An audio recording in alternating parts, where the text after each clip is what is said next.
Hello,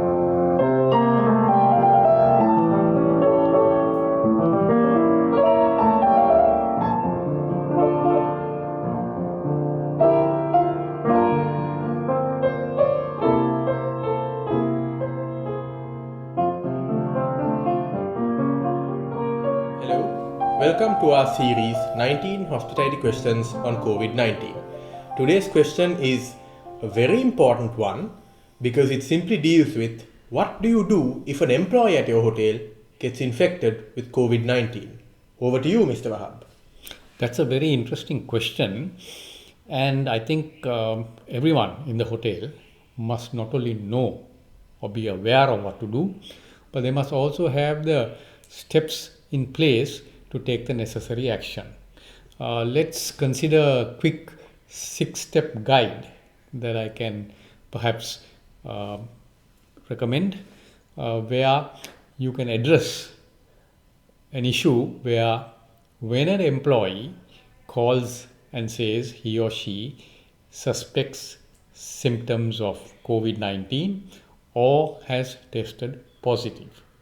Step one would be the immediate isolation and quarantine of the infected employee.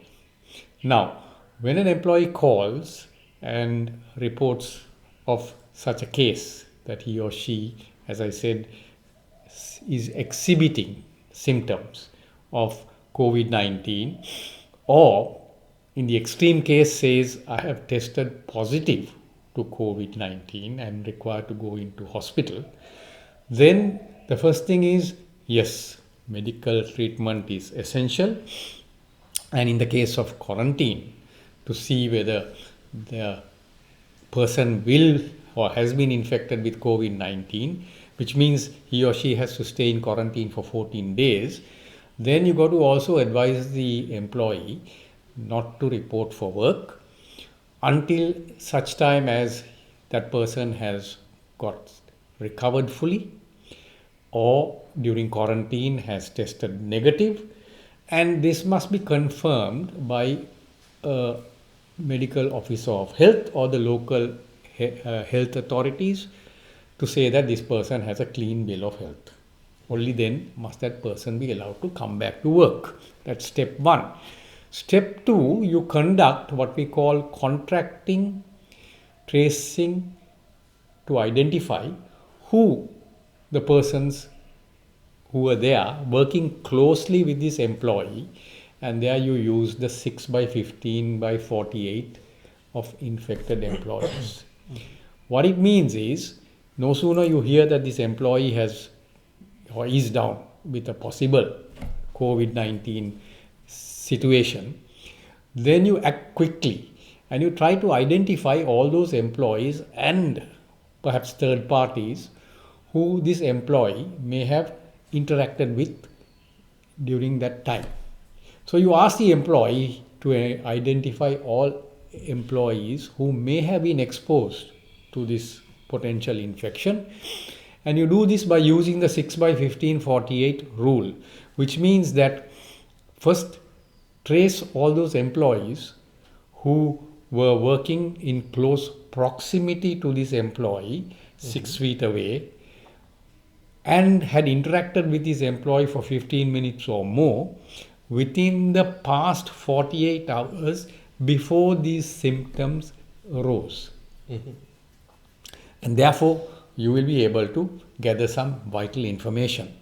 The third step is to address then those employees who you have identified as having worked close to the infected employee. You follow local health authorities' guidelines on this issue, but it may be prudent also to send non-essential workers home where they can either work from home or stay in quarantine, because that would effectively stop the spread of the infection. You have to make sure that these people who are in quarantine or working from home, tell them if they show any signs of the illness that they must immediately seek medical attention. That's step 3. Step 4, would be to record, report, and investigate whether this infection was caused work related. In other words, did it arise from the possibility that this employee may have contacted these signs or COVID-19 while at work? Which means, again, it doesn't do any harm because, yes, the local health authorities will also follow the same line of tracing. But document your efforts and then record whatever you have so that you don't discount the possibility that this may have come from another co-worker or a customer if this employee had worked closely with customers, because yes, there is also the likelihood but that this employee may have contacted this illness from out of work activities. But do not be complacent and assume that it could have been that or this. Clear any doubt that this illness is in the workplace. Fifth step would be to immediately clean and disinfect the workplace.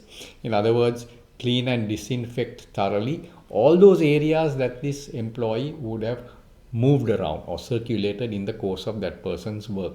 That could mean offices, it could mean bathrooms, it could mean any common room that this person went into during those past 48 hours or so.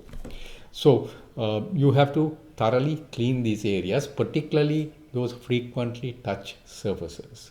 The other thing is, the last step would be to decide, and again you might have to follow the local health authorities guidelines, whether to keep the employees, the other employees, informed of the situation. Yes, you must perhaps do that along with any third parties that also may have come into the presence of this person, because when you do that, you also eliminate rumors, suspicions, and a timely, proper communication as to the action you have taken that relates to sending non-essential employees home so that they also will not be exposed, plus all the cleaning and sanitization activities you have taken will allay the fears of the other employees, and that is important. Perhaps you need to also remind employees who report for work that in case they feel they are having any symptoms, to also immediately report it. These are some of the key steps that you have to take. You got to work with other procedures around it, and if you do that, then you are geared to respond to such a situation. That's in a nutshell what I have to say. Thank you. There it is. If an employee does get COVID-19 and the risk of that will increase, we must acknowledge when the airport reopens and tourism is allowed to come in. Because as we have said several times before, 20% of those with COVID-19 may not show any symptoms and therefore may not know they have it. PCR tests are not 100% conclusive right now. A vaccine is in the works, but to be honest, we cannot be sure whether it will work properly or whether it will be developed in time or developed ever. There are coronaviruses from 10, 20 years ago that still don't have a vaccine. So we cannot get complacent here. We must be very careful, and these 6 steps will help hotels to ensure that they take action swiftly and decisively when required. So this is question 17 of our 19 question series, which means we have just slots for 2 more questions remaining.